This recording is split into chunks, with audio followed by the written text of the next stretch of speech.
PM whenever you.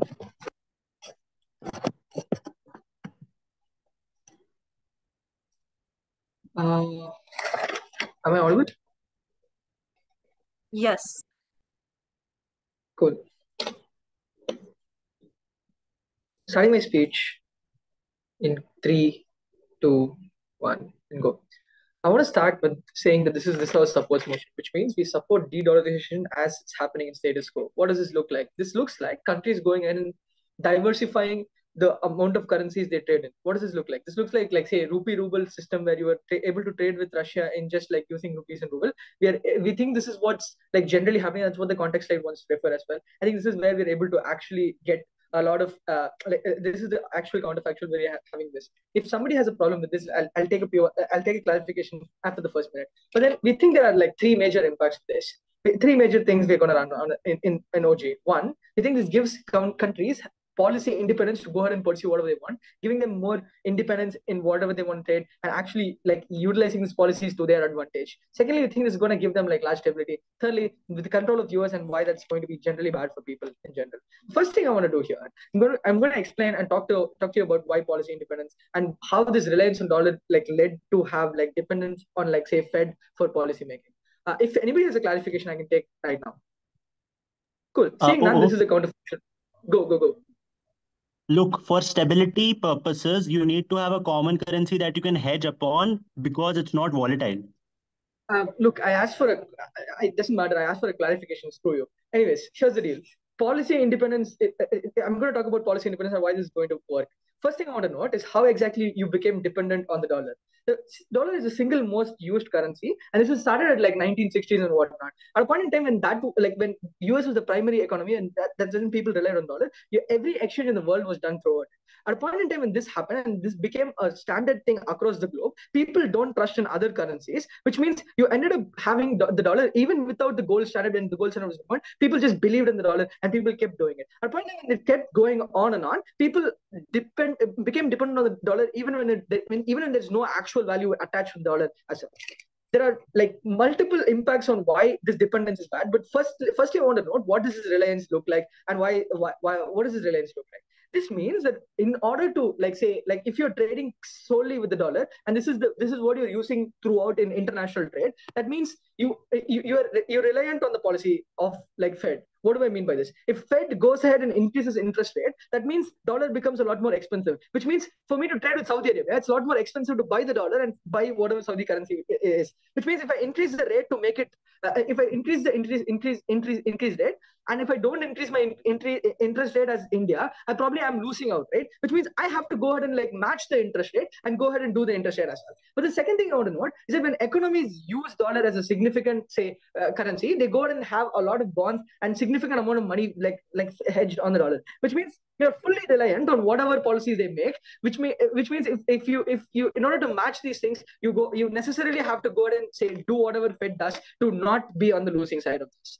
Why do we think there's independence on our side? By the way we frame this debate and how this happens, you're more likely to have independence at a point in time when you're able to pick and choose the countries you want to trade in, which means you can go ahead and be like, oh, these countries have like similar like currency policies like me. I can go ahead and trade with them, and that's not going to be like largely bad for me and whatnot. And you have options in life also, so you're able to go ahead and do these things. Why is this good? There are a couple of reasons for why this is good.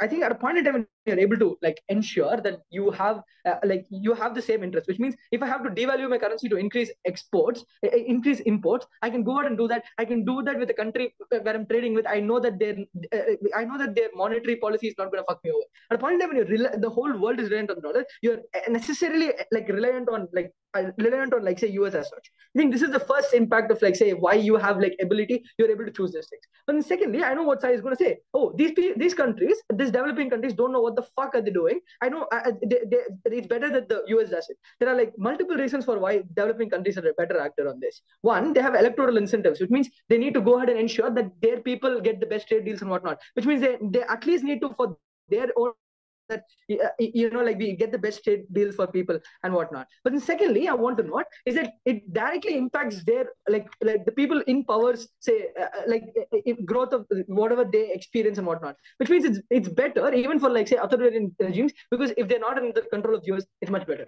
what do we think is the impact this has on US and the power they control? And after that, I'll go into why there's stability. The first thing I want to note is US has the biggest debt in like all of the world.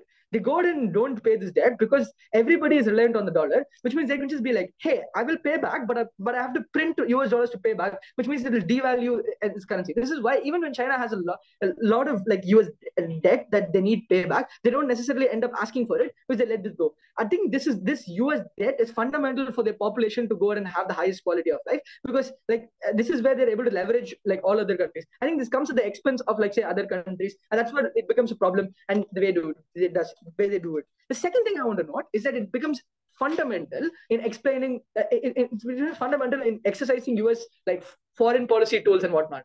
Because people are using dollar, it becomes much easier for them to control whatever they do. A sanction is only useful because everybody uses dollar. I'm not taking you. You can fight with Sai. All right, here's the deal. The sanction become only useful because only dollars being used completely with like only dollars being used around the world. I think that is when you're able to exercise a lot of things that you want to exercise, and it might not be what like is good for countries. Which means, oh sure, you want like say green energy, but you can go ahead and sanction countries if you want to, and the power you have without actually like having this power as such. Which means this actually impacts a lot in whatever the foreign policy push they do as. Here's the thing about stability. I think at a point in time, there's a problem in the US. It trickles down to the West. It trickles down throughout the world because of the way because of the dependence on the dollar. There are three structural reasons for why this is the case. A, your policy is reliant on the dollar, which means if there's a problem, the way they resolve it, or the way they resolve the crisis, is going to be through policy reforms. It means if they go ahead and increase interest rate, you have to necessarily increase interest rate. It means you substantially propagate this problem throughout the world. But secondly, I want to note, most of like say if there's massive inflation in the US, and then if any problems like most of the resolution has massive inflation or whatever. Which at that point in time, most of global trade is also reliant on this like massive inflation, because you're reliant on the dollar. Every single time you use the dollar, you're propagating this like through like multiple layers of trade and whatnot. But then thirdly, I want to note, at a point in time when you have like safeties, accounts, and bonds like with the dollar, and then you have their dollar, at a point in time when they devalue their currency to pay back like crisis and whatnot, this means dissolving your own bonds to pay the crisis in the US, which means like say whatever they end up doing means that you end up like losing out on all of these things. I think de-dollarization in the way it's done is actually good, but also in general, all the problems it propagated against US is the reason we need to propose.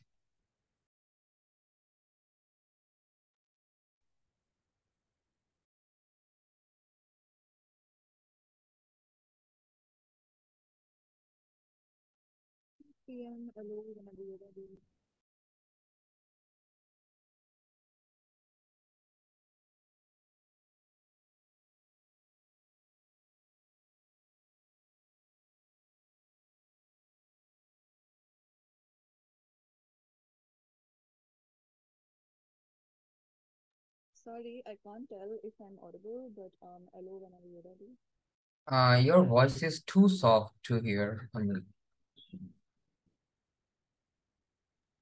Does this help? Yeah, much better. Cool, hello, whenever you're ready. Yep, starting shortly.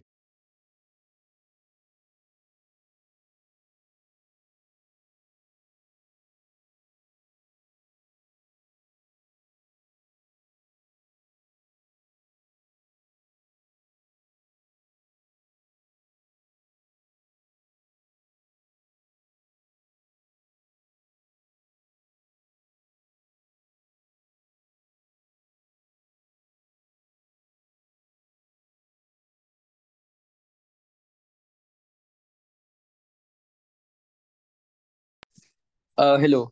Pratham, going as a leader of opposition. I'll take a POI post 5:30. I'll take it from closing. If not closing, then opening. Just keep it ready. No preferred gender pronouns.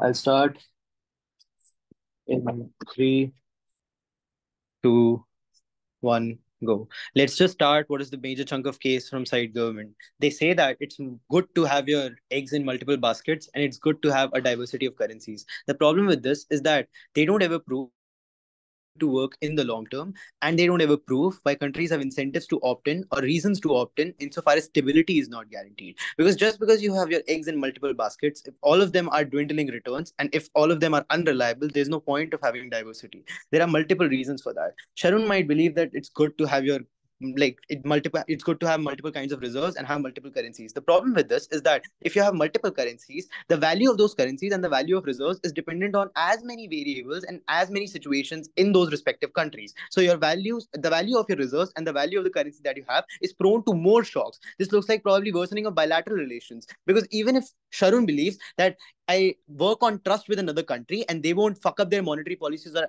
my reserves don't devalue. Well, the problem is that the current geopolitical world is so volatile and that it keeps on changing on the basis of multiple reasons that you can never assure that there's a level of trust that is established between two countries. So, for example, India and Pakistan, for that matter, India and Pakistan might be on good relations right now, but they might worse off relations in the future, because of which there might be deliberate devaluation of currency to devalue reserves, and thus the value of the currency that I hold of the other country does not have any value. We have recently seen this. Canada and India have a lot of trade, $4 billion of value of trade between the countries. They had good relations and a lot of investments in their industries, but still relationships became worse off, because of which we feel like there's no predictability on the kind of bilateral relations that Sharon is talking about. Because of which it's good to have one reliable, stable currency as opposed to multiple bilateral relations that are prone to multiple variables. Secondly, industry failures. My currency is now dependent on multiple kinds of industry failures. So if an agricultural failure or a tourism failure in one country is something that is likely or is something that is prevalent, that is not only going to affect the reserves of that currency in my country, but it's also going to affect the trade and the amount of value that I have of international reserves, as opposed to dollar that is comparatively a more stable system and comparatively a more robust system. What are the reasons for that? We feel like the countries that OG talks about, or countries that they're talking about in terms of having multiple reserves, are not as strong or not as robust. What do I mean by that? They're comparatively volatile because most of the industries are nascent, because of which there's no expectancy of ROI, but there's no also predictability of how successful these industries are going to be. This looks like most of the making, because of which the investor confidence in the Indian market has reduced recently because of the losses of businesses like Byju's, Paytm, etc. But also realize that they have weak institutions. Government oversight on these institutions is very high, because of which there are no independent bodies that can make long-term decision making. Because of which there's no long-term policy making. Government oversight is too much, because of which politics overlaps with economic decisions and economic policy making. This looks like demonetization being spearheaded, even though it was a failed policy, just because government had a lot of oversight and control over the independent economic policies and economic bodies. Then, why is dollar good? And why do countries need a stable currency to peg their own currency against? We feel like the biggest reason for that is stability. The world is prone to multiple shocks and multiple failures that are unpredictable. They are out of our sight. Calamities affecting supply chains, wars affecting supply chains. The current situation in Israel and probably Hamas has probably led to tensions in the Middle East, or probably the Russia-Ukraine war. All of this affects not only how willing the countries are to trade, but also limiting supply of items in the international market. Supply chains get affected, but also multiple other variables affect how trade is done and affect how efficiently the trade functions, because of which we feel like it's important for you to peg your currency against one stable currency that can always be counted on and that you can use to buy important resources in the international market in times of crises. Why do we think the counterfactual is bad, and why is the dollar very strong? Reasons for that: first, we think that the dollar is very strong because of US's military prowess. US is the most technologically advanced country. US is the most militarily advanced country, because of which not only does the US has capacity to protect itself, but also US is prone to lesser attacks and lesser offensives on its borders and on its economy, because of which we feel like US currency is more stable and dollar in and of itself is more stable. But also it's more accountable. US is part of a lot of international organizations, for example World Bank, IMF, etc., because of which there's some level of reliability and recourse that countries can seek in case US passes through a bad economic policy, or in case US fucks them over. But also there's some level of media independence and media call out that exists, right? Media is free, media is also funded by both parties, because of which we feel like media has capacity to call bad policies out. But also realize there's presence of a strong judiciary. Insofar as there's presence of a strong judiciary, there's investor confidence to seek recourse in case their money is not spent rightly, or in case they are frauded, or in case probably they are cheated. Because of which, insofar as there are avenues for resource, people are more willing to invest in the market because people have more confidence in the market. Insofar as there are multiple, but the third reason, we feel like even if you talk about having multiple currencies, and even if you talk about probably having different types of currencies, why does it largely become bad? We feel like insofar as the likely comparative is either going to be you trade in yuan or you trade in multiple kinds of currencies and have different bunch of currencies, why is that going to be worse off? First, China. We feel like people have lesser confidence in China because there's lesser transparency. So their activities of probably increased oversight on how corporates work, or also probably billionaires going into hiding and government having excessive control on how companies function. People are speculative about the kind of investments that they make and how that money would be used, or even if there's an ROI or not. Because of which we feel like there's a lot of state control and backlash, because of which people are generally speculative of the Chinese market. But also after the COVID crisis, China has accrued a bad image. Because of this bad image, more and more companies are pulling out of China, and production manufacturing plants are being set up in neighboring countries, for example, India, Bangladesh, etc. Because of which there are lesser investments in China, because of which the value of the currency of China is anyway lower. But also realize that they can abruptly devalue currencies, right? And this is something that China has done in the past in the form of quantitative easing to increase their exports. Yes, OG. Yes. See, what do you think is more stable? Putting your money in an index fund or putting all of your investment in a single isolated stock, and why? Well, it depends. So putting your money in one kind of investment is going to be good if that investment is reliable. But even if you put it in multiple kinds of avenues and all of them are loss making, there's no point of having diversification, because of which we support the dollar.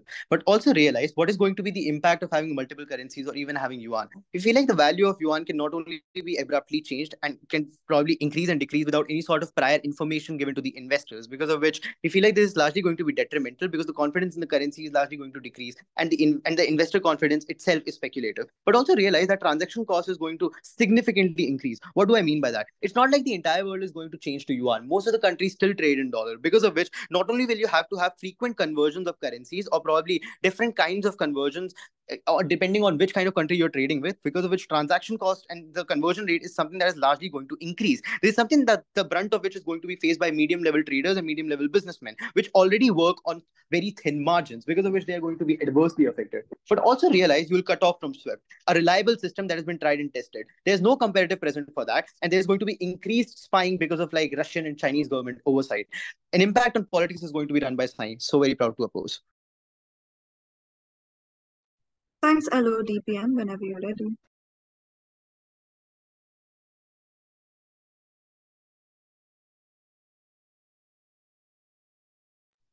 Awesome. Am I audible? Yes, you are. Cool. Starting my speech in 3, 2, 1.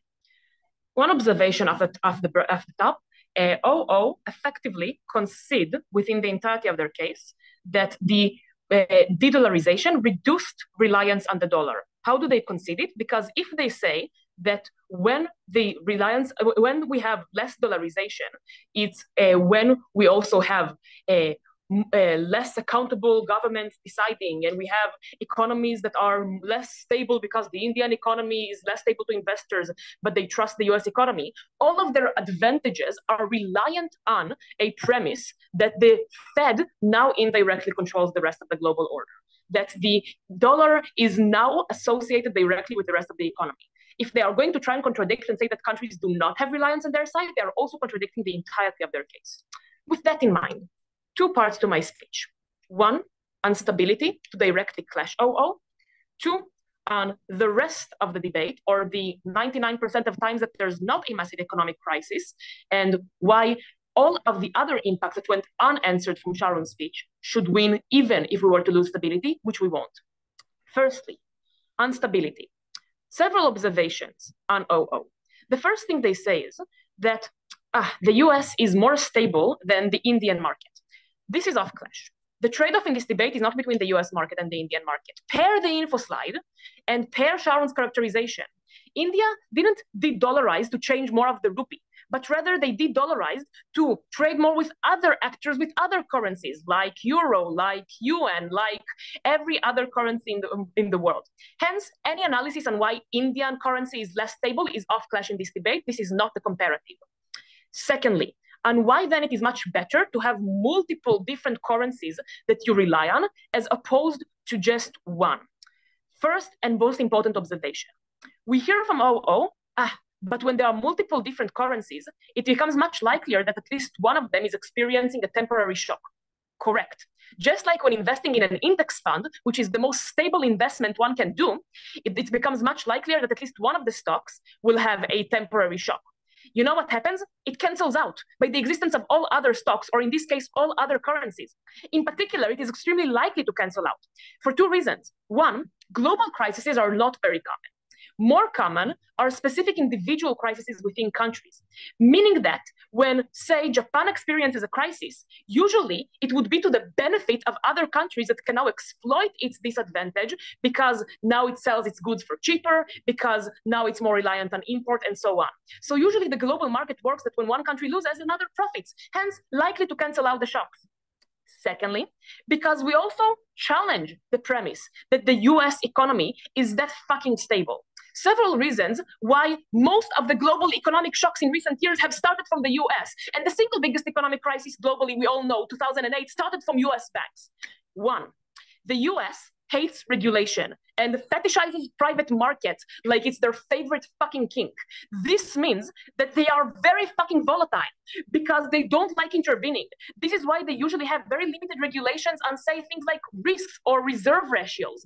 This is when a crisis is much likelier to happen from the first place because governments don't intervene and let companies do what they want, and risks are much likelier. Secondly, because changing regimes in the US, as opposed to, by the way, many countries in which there's more stability, both because there's more centrism or because there's less democracy, so the regimes don't change, also mean that economic policies change radically. So when you have the Republicans, they are really pro-tax cuts and saving government expenses. And when you have Biden now, he increased the inflation massively in order to push more government spending. So the US is empirically not very stable. Lastly, it has no reason to be, because per the analysis we got from Sharon that got zero engagement, they are too big to fail. They can afford to take risks, they can afford to increase the inflation, they can afford to increase spending and be the single biggest debt-run economy in the world with the single biggest debt ratio in the world, because they know that no one will ever come to collect. Because if ever China comes to collect their debt back, then the US has to print dollars. What happens if they print dollars? Global fucking inflation. So when you're too big to fail, you don't have any accountability. This also answers their one and only mechanism for why the US might be stable. Oh, they are accountable to the World Bank. One, they are not accountable because they're too big to fail. Two, they control the World Bank. They have the vast majority of the investment in it. Three, most countries in the world are part of the World Bank. How is this comparative? And four, World Bank is on trade, which is fiscal policy, not currency. I have no idea how it's even part of this debate. At which point, the entire premise of OO for their stability case is fully out. They assert stability. They assert that on their side, if you have shocks, they are likely to trickle down. It means that on our side, there are both less crises, but more important, and this is the point of weighing, even if there are more crises, when they happen, they stay in a single country and don't stimulate the rest of the economy. They are not as likely to become a global shock that everyone becomes on the losing end of. Before I continue, closing, I'd love an extension. What is the comparative for this? Because presumably governments in the developing world are even lesser accountable to their people because they have very perverse electoral incentives. Several answers to this. One, the comparative, again, as you heard, isn't government's money, but exchanging currency to other international currencies. This is what happens in status quo. These also supports are about status quo trends. Additionally, this is the direct interest of central banks that lead these policies because they want to increase stability, not decrease it. So they diversify to different currencies more. We heard no challenge to this slightly counterfactual. Secondly, we think that even if developing countries are imperfect, they at least care about their own citizens. And this is crucial. Here I'm going to do a weighing on why, even if the US is stable, it is significantly less important than your economic sovereignty, because the Fed cares about the success of the US. This is why, when inflation started, they increased interest rates massively, which forced the rest of the world to follow suit, even though for developing countries, it was a terrible idea because it made the growth much, much slower and made the unemployment much, much higher. This is something that the US could afford, but developing countries couldn't, because the US is input-based and developing countries are export-based. So increased interest rates are worse for them, but they don't have this sovereignty. Why is this important? Several reasons. One, because when instability happens once in a decade and not through every day of the year, as opposed to the rest of the policies that you have control over, at least on our side, you have an ability to fix it.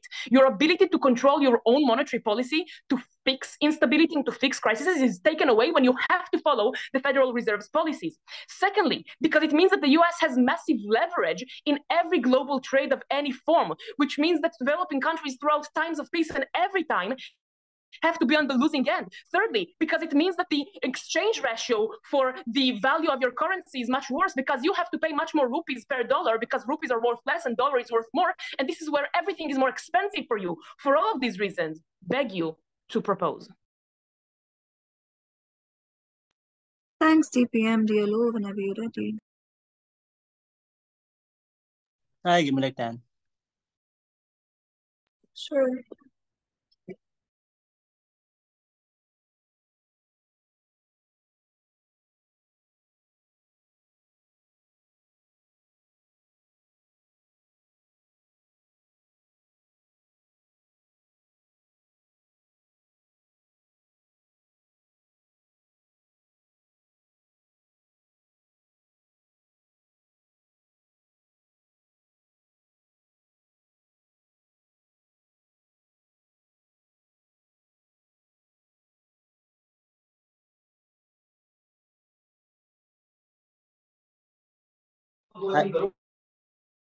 Hi, can you hear me? Yep. 1 second. Starting in 3, 2, 1. I think in this debate, OG's comparative analysis is surprisingly very weak on 2 levels. A, capacity, and B, incentive. I don't think Hadar ever proves why a spillover isn't likely. The only analysis that we hear is geographically we are less contained. We think this is true on 2 levels. A, capacity. Spillovers happen all the time. This is true for 2 reasons. A, there is huge amount of trade integration that often happens between geographically proximate regions. This is precisely the reason and analysis that people give for why Germany will be willing to go ahead and bail out Eastern European countries in times of crisis. This looks like large amount of diaspora migration. This looks like large amount of historical ties that are built and trade unions being shared and all those kinds of things. We think in the globalized world that we live today, there is huge economic integration. So spillover is very likely. But secondly, we think trade congruency, right? We live in the era of specialization. If I am the only one who produces semiconductors in the whole of this fucking debate room, if I go into a shock, everyone goes into a shock because your demand for like mobile phones, cars, and all of those kinds of things won't go down. So we think oftentimes there is trade congruency which plays into this. There is specialized goods and services that only few countries produce. We think in those instances, spillover is extremely likely. But thirdly, we think that economic shocks are often carried out by political instability and insurgency rising and all these kinds of things. This happens all the time in the Middle East. I'll take you later, Oji. This happens all the time in the Middle East, in South Asian nation states, which have a lot of insurgency and instability, like Pakistan, where no PM has ever completed their tenure, in states where the military has a huge say. We think in these instances, a lot of violence or rioting happens. Inseverability that the populace has to go through. This means that spillover is likely because this now is a security situation that needs to be controlled and like not just a temporary geographically constrained situation. This proves on capacity the comparative is worse. But secondly, on incentive why is the capacity worse? And I think this is where Vansh's POI is correctly pointed out. We think that these governments are worse off for 2 reasons. A, those electoral incentives are bad. Sharon's analysis ends at, oh, these electoral incentives are good. They're bad for 2 reasons. A, these are often post-colonial states. You know, the way in which post-colonial states are governed, they're governed on an identity of fear that we shall not remember lest we forget and all these kinds of things. We think there's a huge fear like psychosis that people operate with, and that's the kind of political rhetoric that we get to hear. What is the consequence of this? The consequence of this is people who led us out of independence are often the ones who go ahead and solidify power for a large period of time. This is empirically true in the form of Nehru leading for 14 years, African dictators going ahead and establishing themselves, and so on and so forth. But secondly, we think developing countries, by virtue of being developing and poor and a lot of basic sanitation amenities and all of those missing, means that they're extremely populist in nature. That means they have to spend heavily on social welfare. This is a race to the bottom because note, this is not accompanied by a proportional increase in goods and services and all of that. Note, what happens is each successive government leaves the previous exchequer with a large amount of debt, which can suddenly increase or decrease depending on what the global forex rates go ahead and determine. We think and thirdly, we think that the developing like institutions are extremely weak. That means you're now go like in like just in India, right? You're able to go ahead and rig the judiciary. You're able to go ahead and say like this person gets to like I don't know leapfrog the CJI or Chief Justice of India superiority, and they get to sit on the bench and things like that. We think the weak nature of state institutions is something that's worse. So on both those fronts, we think the like I think there are two independent exclusive things that Dixit gives you on a on a like benchmarking to multitude of currencies. A, high transaction costs. Presumably, you cannot have infinite amount of forex reserves in each currency. It has to be rationed. What does that mean? That doesn't mean that your trade with particular countries changes in the same way. That means there is a huge amount of transaction cost because the currency is no longer interoperable. You need to go ahead and pay that markup every time you need to go ahead and enter into that transaction. And note, currency reserves are not always proportional to the kind of trade deals that you might have because they're often gone ahead and tied to like global allegiance. Who do you support in the global hegemonic race and things like that. So even if a country does not have that much amount of trade with China and has more amount of trade with their neighbors, they'll likely have more yuan than going ahead and storing the currency that its neighbors have and things like that. We think that this is exceptionally bad because this raises the value like or the cost of doing trade. This is bad because a vast majority of small businesses and medium-sized enterprises work on these very narrow margins. But secondly, you will be cut out from SWIFT. SWIFT is an interconnected financial messaging system. Why is it good? Because it has been around for the last 60 years. Why is disconnecting from this bad? A, there is no tested alternative to this, and all the tested alternatives are run by psychopaths like Modi, Xi Jinping, and Vladimir Putin, who have no say or no faith in state sovereignty and all those kind of democratic principles and things like that. But second, there's a high chance of financial information that is extremely sensitive in nature being leaked out and all those kinds of things. We think on the comparative, this doesn't happen because of all the other incentives that Hadar doesn't engage with. Independent and strong judiciary, the media having bipartisan support in calling what the other party does wrong, and all of that. But lastly, we want to bite the trade-off fully and we want to take the worst case of side opposition. I think the worst case of side opposition is that US bad, but the bad consequences that US does has like good externalities. And I'm talking about sanctions here. We think the ability or the world's reliance on sanction is good. This will be followed by why world's reliance on US is good on a second level because they're too big to fail. On both these levels, we'll then weigh this up. But before that, Hadar. Fiscal crisis spills over through global trade with the US. Monetary crisis spills over uniquely through the Federal Reserve when you have to pay interest for your loans in USD and when you have to change your currency by buying or selling dollars as your only means of controlling.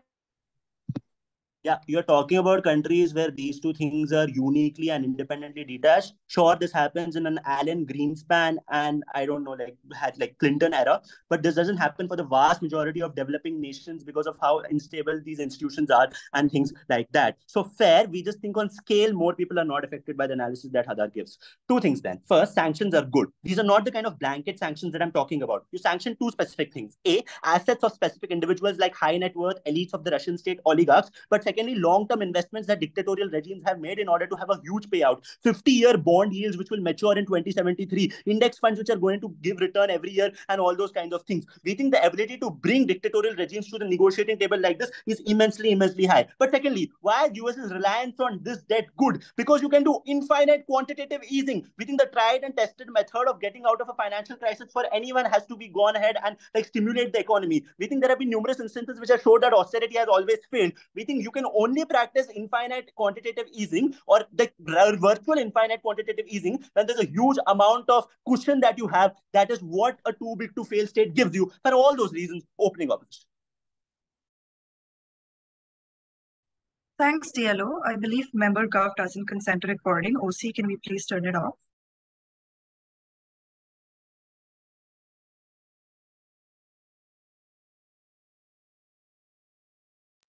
Lovely, member up whenever you're ready.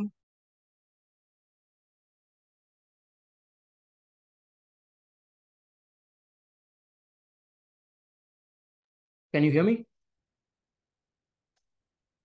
Yes. Okay. For POIs, just raise your hand. I will take opening government. Starting my speech. Or please do not verbally interrupt. A chat is preferable. You can switch on your camera as well for that. Starting speech in 3, 2, 1. The problem with opening opposition in this debate is that they never really explain what the likely counterfactual is. There is lots of stuff at Pratham to explain why the Chinese yuan is going to be bad without an explanation of why that is going to be the likely counterfactual in this round. Probably CG's responses beat that. We are going to prove that from closing opposition. But the second thing I want to note is that OO never deals with the alternative that OG pushes, which is to say that you can exchange with directly with other international currencies. Shockingly, there is no response on why that is an unlikely counterfactual. So let's just deal with this problem of counterfactuals and explain why the Chinese yuan is going to be a likely counterfactual, probably in the reasonable short term, as opposed to CG just asserting that it's a thing for the long term. The first thing I want to note about OG's counterfactual is the fact that the vast amount of nations still want to go ahead and engage in the process of engaging in the dollar, because note, the movement of de-dollarization wasn't just an economic movement. It was a political movement which was initiated by countries in the BRICS, such as Brazil, Russia, and China, or countries like India, to reduce global reliance on the US dollar, but more importantly, had strong political incentives to be a part of the non-aligned movement. Insofar as that is the case, we think that the vast amount of nations are still going to trade in the US dollar on the rest of the world. The reason why this matters is the fact that OG's counterfactual becomes unlikely because a lot of countries will still want to engage in trade in dollar, and hence countries in the European Union will not want to directly engage with smaller countries that are via the means of their own currency. They'll still be pegged to the dollar because there are strong incentives to do this. This is why OG's counterfactual is unlikely. Let's prove why there's going to be like a predominance of the Chinese yuan in the long term. Because the other observation that before I want to make about top half is the fact that OG just says that trade is something that can easily boost. I would note that once you go ahead and provide the individual capacity for countries to go ahead and determine their own currency, and if OG suggests that you can devalue your currency whenever you want to, I just think on that the market self-corrects itself. So presumably, if a lot of countries are going ahead and devaluing the currency at the same time and making their exports attractive, it's still going to flood the foreign markets with products, which just means that the competitive advantages that OG wants for smaller countries is still not going to be achieved in this round, because the de-dollarization doesn't necessarily mean that one country does it. Probably lots of countries in this block do it. Let's explain why the Chinese yuan is going to become predominant in this round. I think the only thing that CG says here is the fact that China probably has other incentives, such as caring about their economy. I would want to note that probably Xi Jinping wants to remain in power in the long term, specifically by the virtue of the fact that there are lots of movements in the Politburo to remove Xi Jinping out of power because of the reduced economic influence. So as long as the internationalization of the yuan is something that can gain Xi Jinping legitimacy, they're strong to do this and directly reduce the reliance on the global dollar. But more importantly, China has literally been the leader of the de-dollarization movement, so it's unclear why China doesn't care about this. Let's explain why yuan is going to likely become the predominant currency in the long term. 4 reasons. Number one, we think that yuan is the third most traded currency in the world. Literally 8 nations, such as Saudi Arabia, such as Brazil, such as Russia, already engage in the yuan, which means that there are strong incentives for countries to already have yuan as their forex currency and have a huge surplus of yuan within their forex reserve. But more importantly, China has a huge amount of economic influence in the world. It's literally the second largest economy after the United States. The second thing I want to note is the fact that China already has huge amounts of soft diplomatic power and influence over smaller countries because of the amount of BRI investment that they have made. So the way in which they have gone ahead and captured a huge portion of sub-Saharan Africa is by building military infrastructure, which means that there are strong incentives for these nations to still go ahead and opt into the Chinese yuan if the CCP tells you to do this, because countries have no option but to opt into the yuan. The third thing I want to note is the fact that China is the leader of the RCEP, which controls free trade agreements. So because for countries to go ahead and engage in the RCEP and for countries to go ahead and engage in free trade without any import tariffs, they have to go ahead and suck up to Chinese interests, and that is why we think that the internationalization of yuan is something that is going to become predominant. The fourth and the final thing is that China literally conducts lots of military exercises in the South China Sea. Even if this is not the strongest mechanism, we think countries feel over pressure to reduce this, and hence there's a perceived threat for countries to opt into the yuan, and hence the political will to opt into their own currency is something that is probably less relevant. But even if that is the case, Chinese yuan is going to become predominant currency in the way in which you engage in foreign trade. The reason why this matters is the fact that smaller countries will never be able to compete with the Chinese yuan in the big markets for 2 reasons. Number one, there are strong incentives for smaller countries to also keep the reserves high, even if China is an unpopular actor. The reason for this is the fact that obviously all countries want a forex surplus, and in a world in which you are moving away from de-dollarization, the likely alternative is going to be China. But secondly, literally O's own analysis where they say that you care about stability. If most countries care about stability, I would note that they would probably want that one currency which all countries globally accept, or all countries within BRICS accept, and that is when you will want to opt into the Chinese yuan. The third thing I want to note is the fact that a lot of allies in BRICS are already doing this. So probably one country, if a lot of countries are already doing this, you do not want to be viewed as the outsider because it's bad for your virtue signaling incentives or your soft power diplomacy within BRICS, and hence you would want to opt into the Chinese yuan in the long term. Why is this super bad then? And this is the mechanism, or this is the analysis required to symmetrize most of opening government's benefit.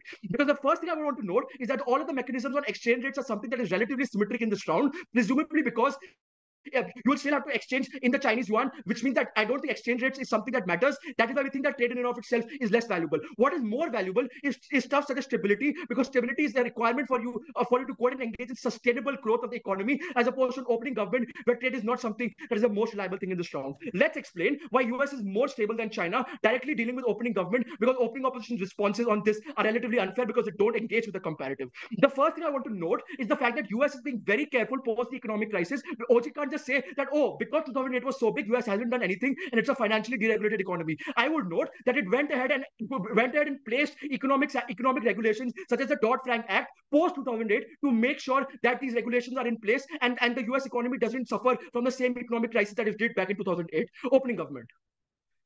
3. OO said there's less stability when relying on different currencies with different crises. You say there will remain dominance of a single currency. This is a knife we cannot possibly fairly engage both counterfactuals. Stability can be like there's lesser stability because of individual currencies. There can also be lesser stability because of the predominance of the Chinese yuan. It's not a knife, it's just a different way to reach the same impact. The second thing I want to note is the fact that China is even lesser liquidity than the US, because the mechanism that Sharun suggests is the fact that, oh, US has taken lots of sovereign debt, which means that the US currency is not itself bad. I would note that the debt that China has currently now is substantially more than the United States, specifically augmented by the fact that China has huge amounts of money like fixed within the BRI investments, and it does not have any capacity to go ahead and get the money back because of the reduced capacity of countries like Sri Lanka and Pakistan to repay the money back, which means that China's economy is already suffering. The third thing I want to note is the fact that China's currency is literally controlled by a political actor such as Xi Jinping, as opposed to the United States, which is controlled by the Fed. The only thing that opening government says here is the fact that the central bank of the US is just very arbitrary. I would note that these people don't have the electoral incentives such as the Xi Jinping government in China does, which actively controls the currency things. I think all of this is super bad in this round because, one, this is the thing that it decreases the stability for the vast amount of developing nations, because they're caught in the perverse trade-off of having to go out and make sure that Chinese relationship is good, but also seeing their economies suffer. But we are the team in this round that explains that China is a likely counterfactual and hence unlock the biggest impact and the most harmful things for the developing nations on CUF.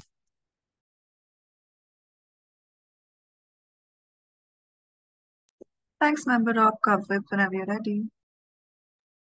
Can I get a minute to have some water? Sure. Okay.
Okay, I'll be starting in a few seconds.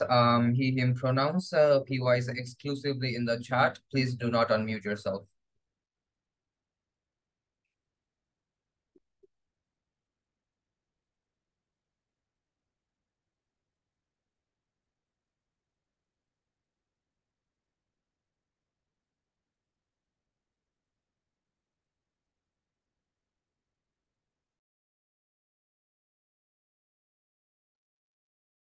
starting in 3, 2, and 1. I think the problem with the whole opposition bench is like they're just contradicting each other. First of all, the opening opposition says it's just literally to have to be stable and it's bad. And then secondarily, I think they are getting we are getting ludicrous case like why China is likely going to replace United States and why exactly it is bad. I don't and then there is strawmanning that we are supporting like China or something like that. I think they never really heard my partner's speech in the first place because we are never really saying that we are pegging against only Chinese or Russian because it does really have some problems. So the more stable currencies like EU is a better option. I think that's the impact. But secondarily, I think the problem with closing opposition is that they never really engaged with our extension. First of all, our extension is 3 parts. First of all, the instrumentality of it regarding why exactly it is a good thing to have a lot more safety net rather than gamble your everything on a singular basket where it is where you cannot where the idea of predictability is literally locked out. Secondarily, on the fact that why exactly we do really have a lot more choice with the opening government I think doesn't even talk about it in further detail as my partner. But thirdly, on the fact that is the relativity of a significance. Why exactly it is a good? First of all, I think the problem. I think that in this debate we just have to show why exactly having a like independent of US is bad or not. We think that having safety net is good, but secondarily, I think it is a better to I think it is a better to have not have it is principally justified that a country is thinking about its own economy rather than having to go with the flow with the US dollars and get fucked up. So on that, a few responses. First of all, I think the opening opposition has a problem with the transaction being costly because of the conversion rate. I think the major reason is that because there is a you have to go 2 steps in order to convert your own currency with another currency other than United States currency, because of the fact that you have to first convert that other currency to United States and then peg it with your own currency, which means that these 2 steps of which means that US dollar being a problematic standing gag as to which literally makes it much more costly will obviously get reduced on our side, which means that we impact of this kind of transaction being costly in terms of international trading. Secondarily, I think there is a lot more choice in order to pursue your own interest because of the fact that there is the interest and action mismatch regarding United States and the countries who are having to peg around it. But third of all, I think regarding the impossibility to predict is the fact that there is quite a lot of things or elections going on with different parties having different kinds of voting power, and there is a filibuster in the Senate which literally fucks up the bill passing of the economy. But then there is a leadership like Trump, where the problem is that their own the Trump policy, the presidential policy, literally clashed with the healthcare policy, which literally fucked up the whole economy because of the fact that the power asymmetry is much more problematic than any other country. So, but third of all, I think the trends of United States is going down is much more prevalent because of the fact that United States inflation rate has been on the rise since 2021, and in the next fiscal year it obviously will get much more higher, which means that because of the problem in their own home, I think the impact is felt by another country. It is morally unjustifiable. Why I think it is much more likely for a country to choose for themselves which country's currency they'll peg against in order to reduce the harmful impact which is tied down with another currency, which is the reason why I think that a lot more choice is a good thing. But also on the fact that diversifying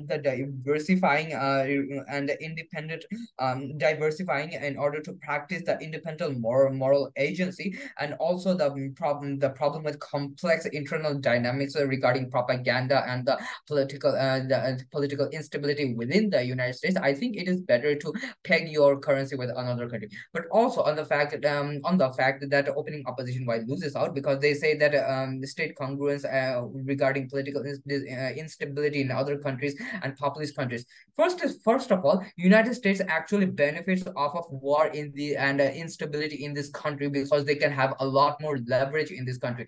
I don't think opening government literally just points out in the rebuttal. So I think we can get deep into it, because of the United States, it literally benefits off of it. For example, in Syria, in Iraq, in every other countries, literally Trump as a president said that they go for oil and the minerals, which means that they are a lot more extractive and a lot more exploitative in nature, which is the reason why the political instability works in the United States when they have their own currency as a whole.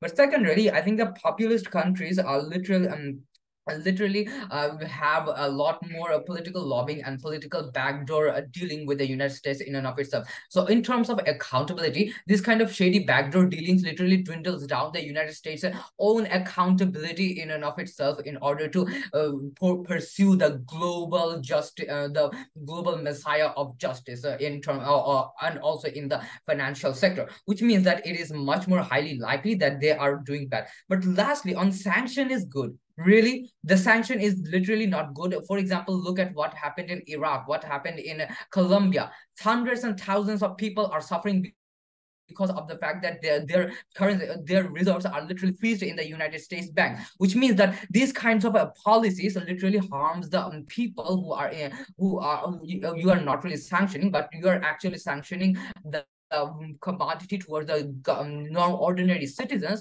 who don't really have anything to do with the government bullshit that those destabilized countries are doing. Before I move on opening, we discuss the harms of both comparatives, so never mind CEO. We tell you media, judiciary, democracy, heck, even the Fed and credit rating agencies mean better information. If better information is symmetric, what's your extension? I think if that's your case, if Fed is literally good, I think Federal Reserve is in and of itself a private bank, which Hadar Goldberg literally explains. So I don't really think your point of information doesn't really stand. But even if so, you're saying that infinite quantitative easing. First of all, the likelihood of a United States giving it to other countries is literally, or the certainty is literally murky, given the fact that United States is literally on shambles and there is a lot more public debt in the whole world. Secondarily, I think the limited resource that you claim, it literally just cancels out your own argumentation. But thirdly, on the fact that it's just ludicrous, to which it doesn't really matter. So for all those reasons, proud to propose.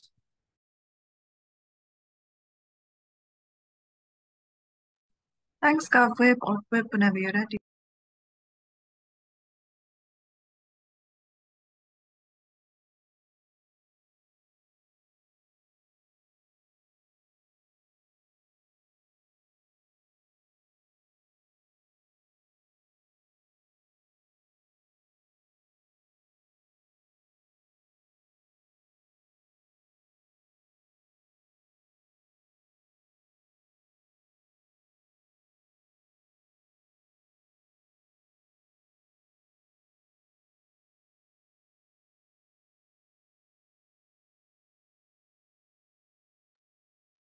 Hi, am I audible and visible?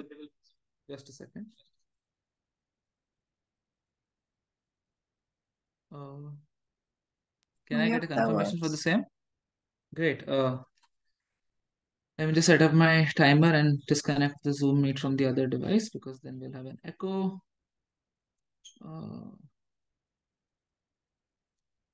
Right.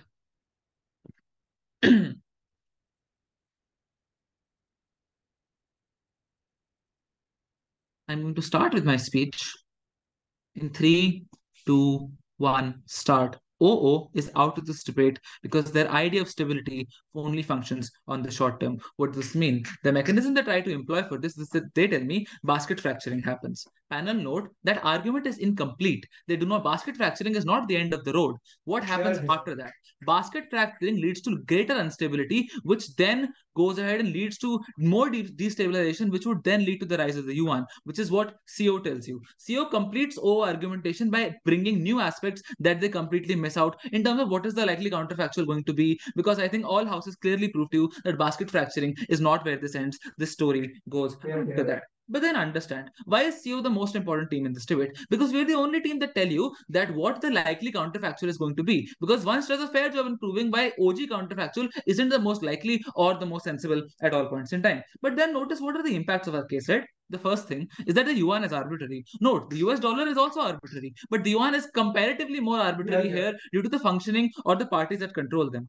Fed is not a political organization. Yuan is controlled by the CCP, by Xi Jinping. Once gives you ample mechanisms to know this fact that Xi Jinping wants to fuck with the yuan if it goes ahead and gets him more power at all points in time, because people are already against him. This man wants more power, and this man will do anything to exploit this at a point in time where they have power. That's the first thing. But secondly, USA is not as bad as OG makes them out to be. Why? Because USA has fucked up in 2008. Now they want to go ahead and not have this bad image triple over, because it's been years, it's been 20 years almost, and they still have this bad image lingering onto them. This is something that they actively want to get rid of. And the way they try to do this is by having not as rash policies in the first place, right? Which means that the idea of them raising interest rate to make them more inaccessible absolutely goes out of the window. But notice, because this debate happens in the status quo, that also means that de-dollarization as something is still existing. We don't support it, but this means that US is going to be competitive about this, and this means that they are not going to have inaccessible interest rates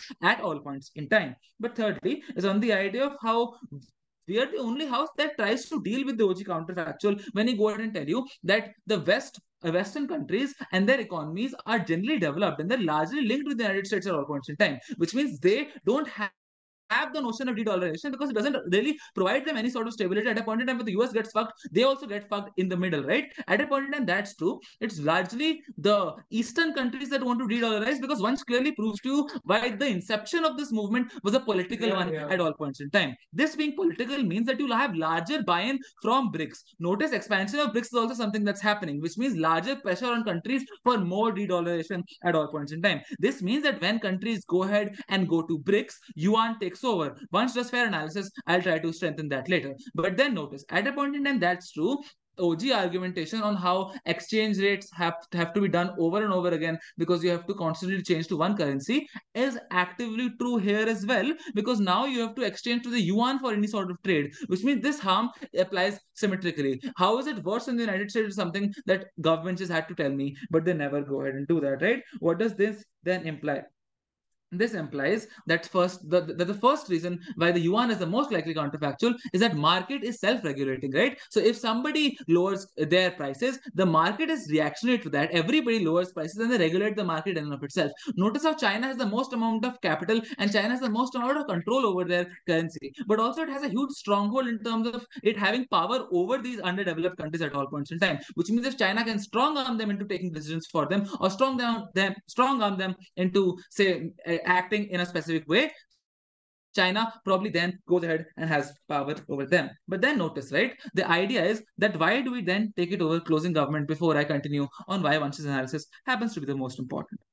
It is impossible to predict what USA does. Completely fair. But if I take the analysis on its face value, it's equally impossible to predict what your own currency does, right? Which means that their case in and of itself is a non-starter because it fails to make sense in terms of what they want to do with this case going forward. But then what we also need to note is that if I go ahead and engage with the case holistically, the problem then happens to the problem then that happens to be with CG case is that this also means that countries, because they're unsure of what the currency looks like, are more likely to opt into the Chinese yuan at a point in time where it goes ahead and gives them a security net at all points in time, right? We prove to you why even if the United States is bad, China is going to be a worse actor because China does not have regulation at any point in time, right? And this is important because notice, this debate has largely been about, oh, trade is good, trade is bad, stability is good, stability is bad. I'll consequentially prove to you why stability is the metric on which CO should win this debate, and I'll have already told you why OO's notion of stability is not the most relevant in this debate, right?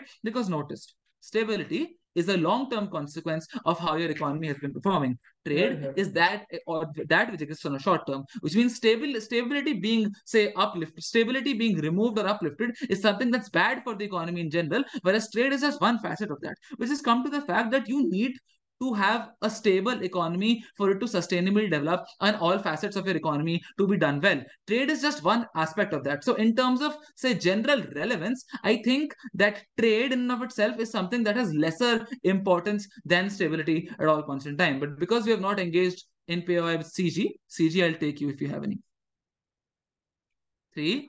Yeah, so because you predict your own currency and you can't predict any other currencies, the more information points that you have because of this problem of imperfect information means that you're able to counterbalance the existence of this imperfect information in the first place. Your analysis at member tells me why you can't even predict your own currency, because epistemic access or all the mechanisms that you apply also apply symmetrically to you. You had to prove to me the degree to which you can influence your own currency at a point in time. You have some idea of how things take place. At a point in time where you can't operate how this functions on the ground level, or how international currencies affect you, or how things happen on the border and things like that, you also can't predict your currency, which is literally why I tell you that your case does not make sense at all points in time. But then notice, right, we are the only team that tells you what the likely counterfactual is, why Chinese yuan is going to be the most important thing, and how this happens in the first place, right? And this is why we tell you that this is a more stable thing at all points in time. Because then the idea when they try to tell me that, oh, smaller nations are nations that can go ahead and deregulate, I think opening opposition tells you that smaller nations have bad incentives. Opening government tells you that they have good incentives. And I'm more likely to buy opening government characterization as to why they have good incentives, because they actually don't want their public to get fucked up, and they'd still know, the public still notices bad things happening to them. The problem why this is argumentation in of itself is fruitless is because even if they have good incentives, if they're overtaken by China, they can't do anything about it. And that's why we think that China in and of itself rising is a consequence of de-dollarization, and we don't support this. China should not have this much power. USA is doing, even if it's bad, it's doing fine for what it's doing. For that, oppose. Wonderful, lovely debate. OC, you may stop recording. Judges, let's move to deliberate.